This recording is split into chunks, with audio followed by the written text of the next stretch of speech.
Bueno,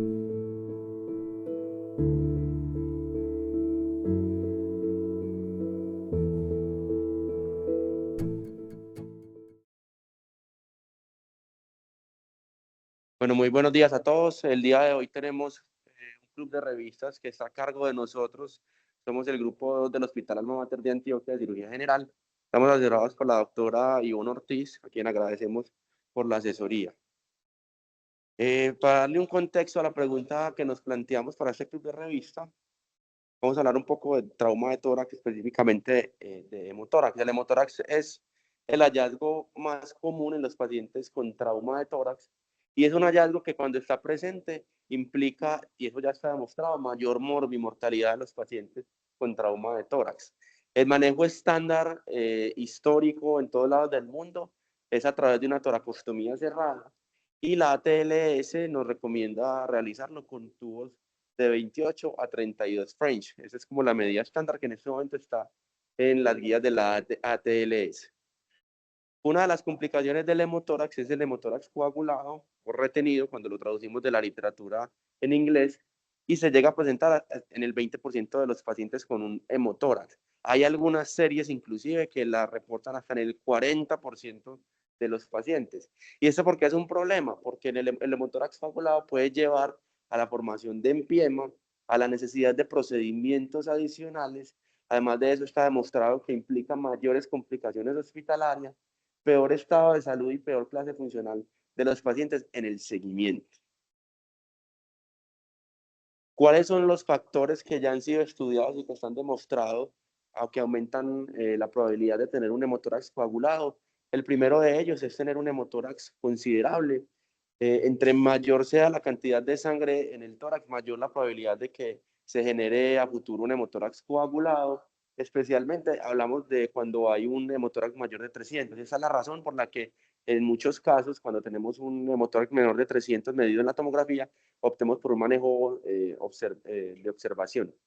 El trauma penetrante se asocia también a mayor riesgo de hemotórax coagulado, el bajo hematocrito al ingreso y un mayor abbreviated injury scale.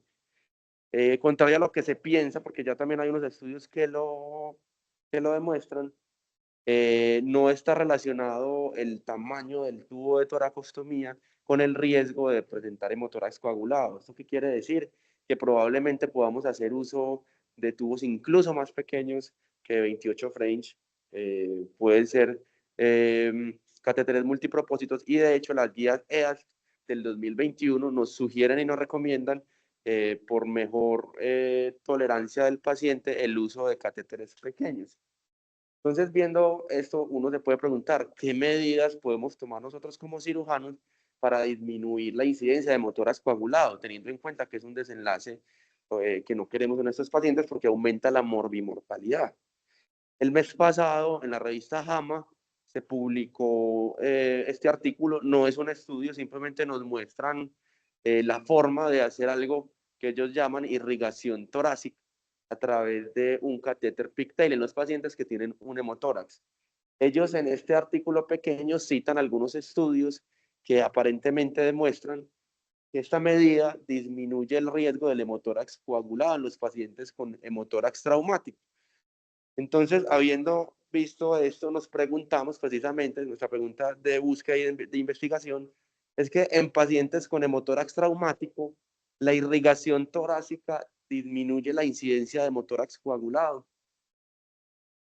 Encontramos dos estudios, este es el más grande disponible, eh,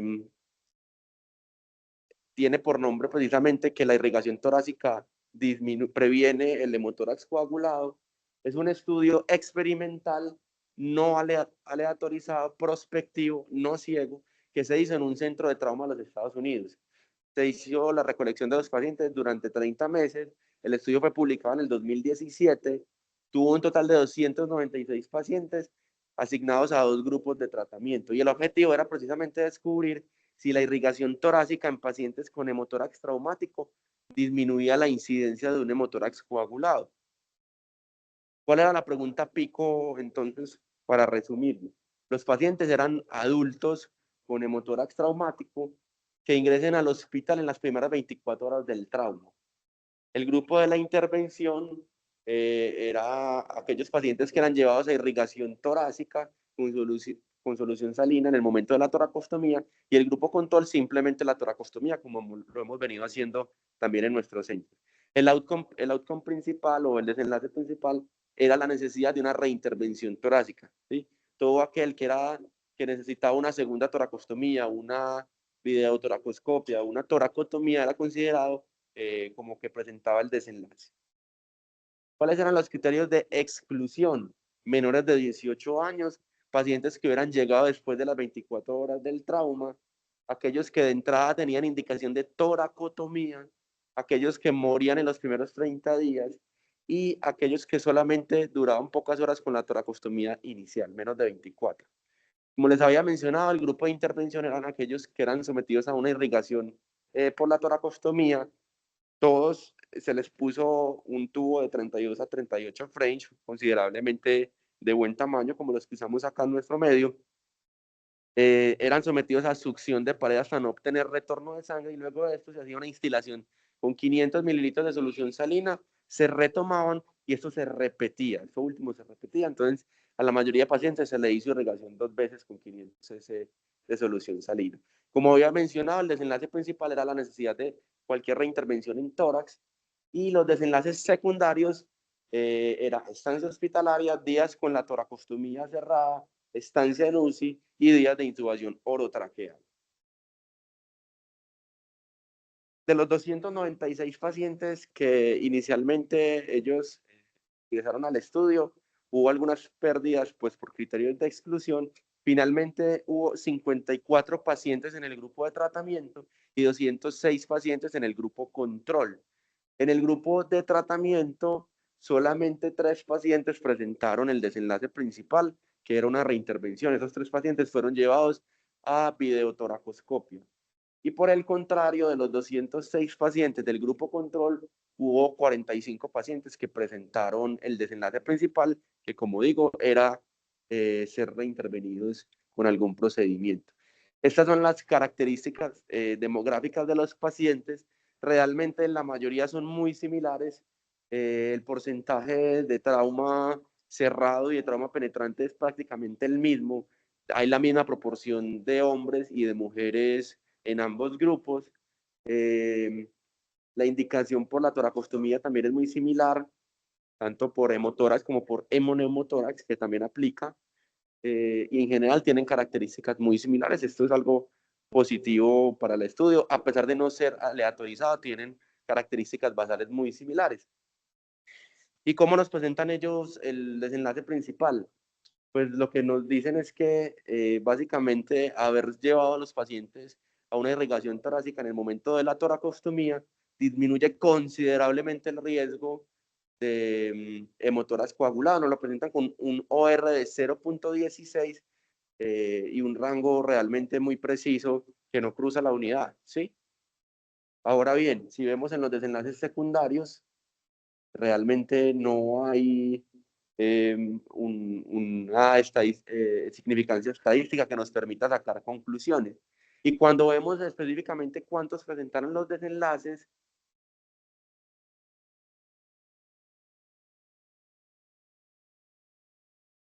la de siempre.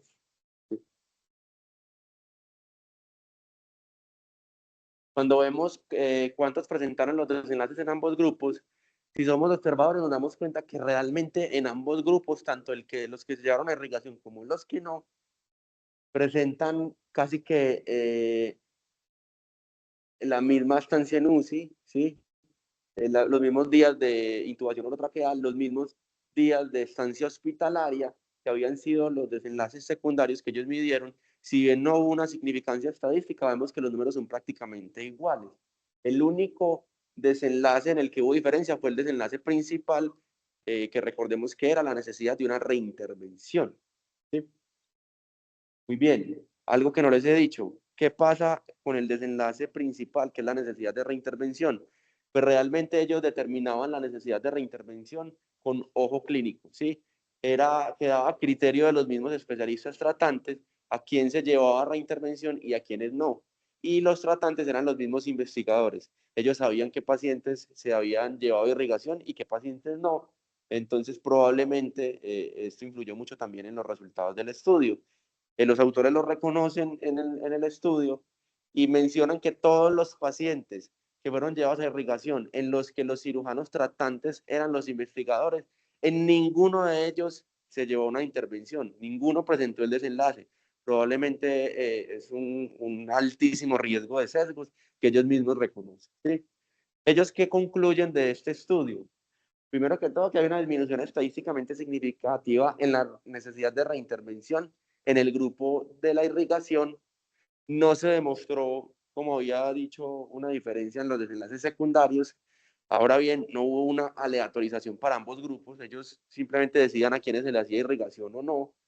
Hay un altísimo riesgo de sesgos que es reconocido por los autores y que va en relación a que precisamente eran ellos mismos los que decidían qué pacientes se reintervenían o no. No había, digamos, un patrón objetivo guiado por imagen o guiado por alguna condición clínica específica, sino que ellos mismos decían, a usted hay que reintervenirlo porque no mejora o porque sí, o démosle el chance de no mejorar. Eh, y esto hizo que probablemente el resultado de su estudio esté muy sesgado. Y ellos, como conclusión final, invitan a la realización de un ensayo clínico aleatorizado. Cuando revisamos minuciosamente con la guía de JAMA para lectura crítica de estudios, realmente le podemos dar mucho palo a este artículo porque primero que todo no hubo una aleatorización, no se mantuvo oculta la asignación, ellos siempre sabían quién se había llevado irrigación, eso quedaba en la historia clínica. Si bien los grupos tenían las mismas características basales, eran muy similares, no tenían el mismo riesgo de desarrollar el desenlace porque el desenlace era determinado por los mismos autores, entonces eso realmente le resta mucha credibilidad al estudio. Las circunstancias fueron similares para detectar el desenlace, pues sí, era simplemente si eran reintervenidos o no, y el seguimiento se completó en todos los pacientes, 30 días de seguimiento. Ellos nos presentan el desenlace en forma de OR, como les había mencionado, es estadísticamente significativo, es muy preciso porque tiene un intervalo de confianza muy estrecho y que además no cruza la unidad. Los pacientes son parecidos a los nuestros, aunque hay mayor causa de trauma cerrado, acá tenemos más penetrante, y no se han considerado todos los desenlaces importantes porque el primer desenlace era reintervención, pero realmente hay cosas más importantes como muerte, como estancia hospitalaria, como los desenlaces secundarios que ellos presentaron, y eso no nos lo presentan como si fuera lo más importante, ni le dedican todo el poder epidemiológico a determinar estos desenlaces. El segundo estudio que traemos el día de hoy realmente es una serie prospectiva, una serie de casos de muy pocos pacientes, son 9 pacientes.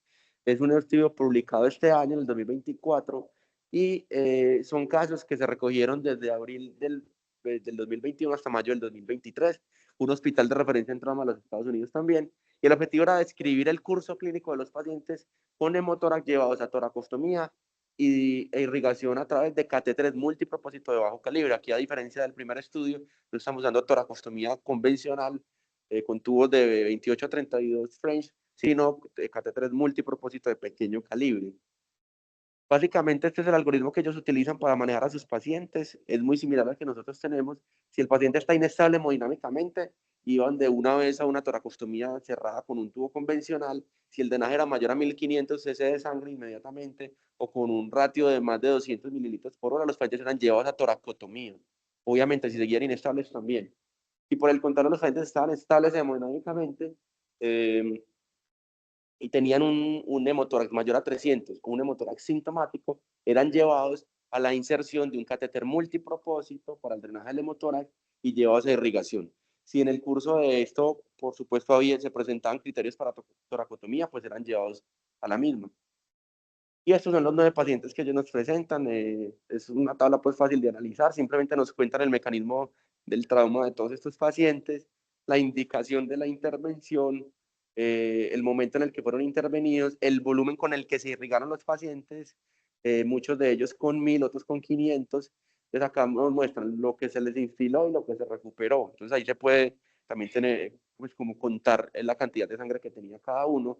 Nos muestran el número de días con toracostomía cerrada la estancia hospitalaria y los efectos adversos o las complicaciones que presentaban los pacientes. Solo 3 de los 9 pacientes no presentaron ninguna complicación. Algunos de ellos presentaron complicaciones como neumonía, como neumotórax residuales o que se presentaban después del retiro de la toracostomía y algunas otras pues relacionadas precisamente con el procedimiento. Este es un resumen de las imágenes pre y post procedimiento que nos muestran los autores, pero ya sabemos pues que por la calidad de este estudio no se puede llegar a ninguna conclusión que tenga alguna significancia estadística. Entonces, es simplemente una serie, que fue el segundo estudio pues que encontramos, que podría respondernos esta pregunta. Más del 20% de pacientes requirió reintervención, ¿sí? Es un número alto que no tiene nada que ver con la cifra que habíamos visto en el primer estudio, donde solo 3 de los 50 y pico pacientes tuvo que ser llevados a reintervención. Acá más del 20%.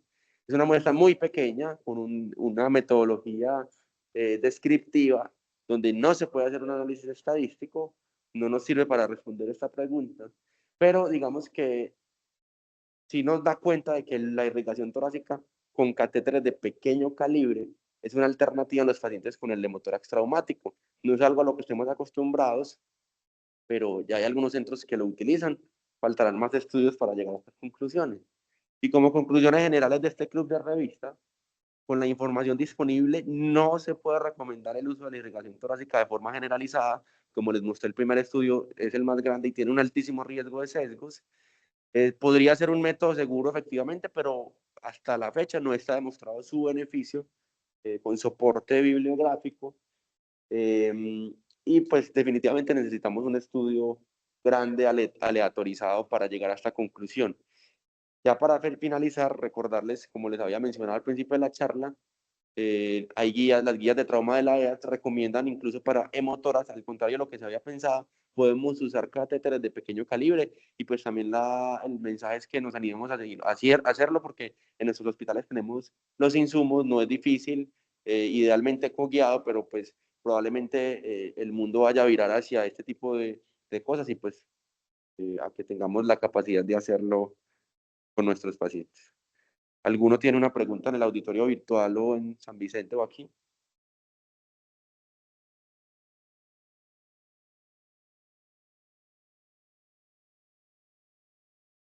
Muchas gracias, Simón, por la revisión.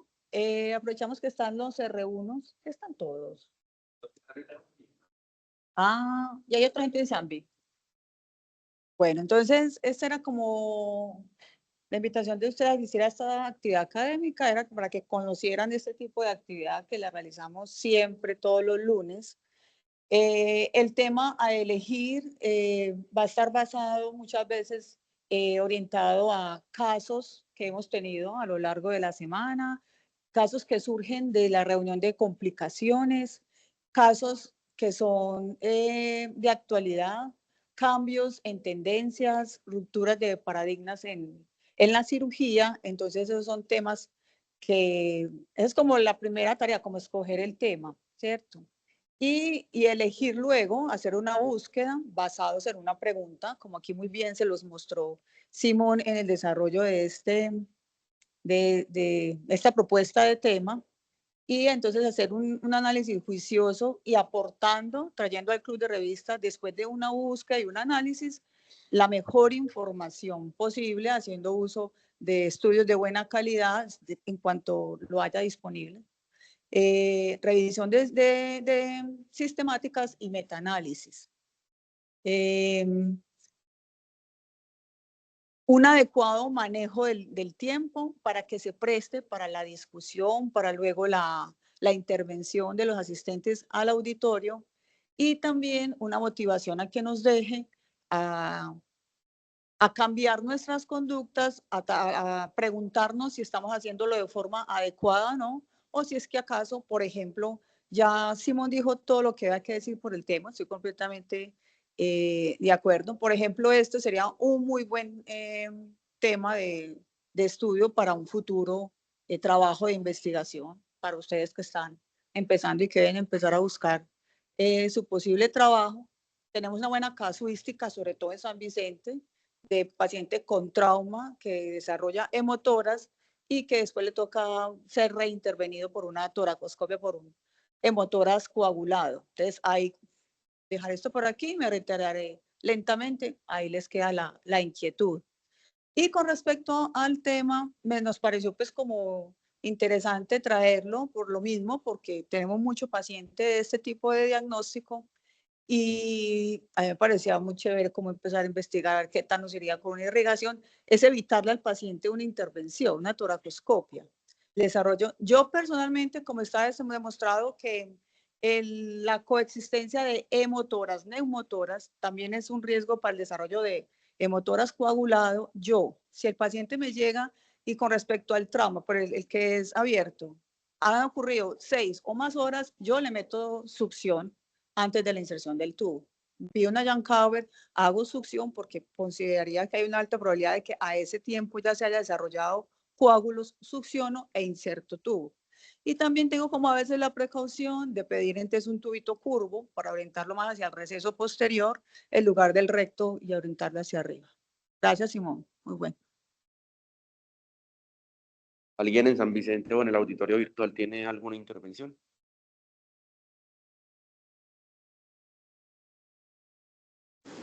A mí sí me gustaría decir algo con respecto pues, a lo que trajiste. Primero, muchas gracias, pues estuvo muy bien expuesto, los artículos me gustaron mucho. Este era un tema que a mí previamente me había generado una duda y me había interesado por lo que menciona la profe Ivonne, de la posibilidad de disminuir las intervenciones tipo toracoscopia y la estancia hospitalaria en estos pacientes. Hay un estudio que creo que todavía está en curso en el Hospital Pablo Tobón Uribe, y es que ellos en realidad no irrigan, sino que aspiran el hemotórax en aquellos pacientes que llegan con indicación de toracostomía. Pero a mí me gustaría aún más como sedimentar esa información y definir cuáles pacientes en realidad tienen riesgo de generar un hemotórax coagulado y aleatorizar esos pacientes, bien sea aquí en la institución, en el San Vicente o en la León. Creo que es un estudio que podría incluso disminuir mucho los costos en la atención médica aquí en Zambi, sobre todo. Lo que siempre he visto con estos estudios, porque existen otros que son relacionados con la irrigación con pigtails y adicionalmente una toracostomía, o sea, como una irrigación constante, como si estuviéramos haciendo lavados en marea, como uno hace con la pancreatitis.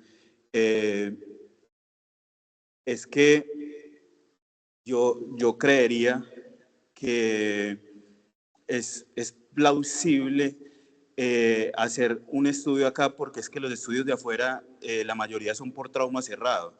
La contaminación no es la misma, entonces el riesgo de generar hemotórax coagulado o requerir una intervención secundaria es más bajo, diferente a lo que tenemos acá, que la mayoría de los traumas de tórax que todavía seguimos recibiendo son abiertos. Entonces creo que es una duda que nos podemos plantear y para los compañeros que van llegando, creo que sería un estudio interesante de realizar. Ya, no tengo pues como nada más para agregar. Muchas gracias, Simón. Sí, Samir, sabes que el Hospital San Vicente ya hizo ese trabajo en cabeza de la doctora Isabel Villegas, publicado en el 2008, definir los factores de riesgo para el desarrollo de hemotórax. Ellos llegaron a la conclusión que la presencia de más de 500 mililitros, mililitros de sangre, el haber tenido la necesidad de haber recibido doble tubo a tórax, o sea, bilateral, y la presencia de hemoneumo. Y la necesidad de que el paciente haya sido llevado a UCI. O sea, todo eso habla de lo que nos muestra la evidencia de un score de injuria alto y la presencia del hemoneumo. Pero Zambi ya lo hizo. Otra cosa es que podríamos ampliarlo y completamente de acuerdo contigo.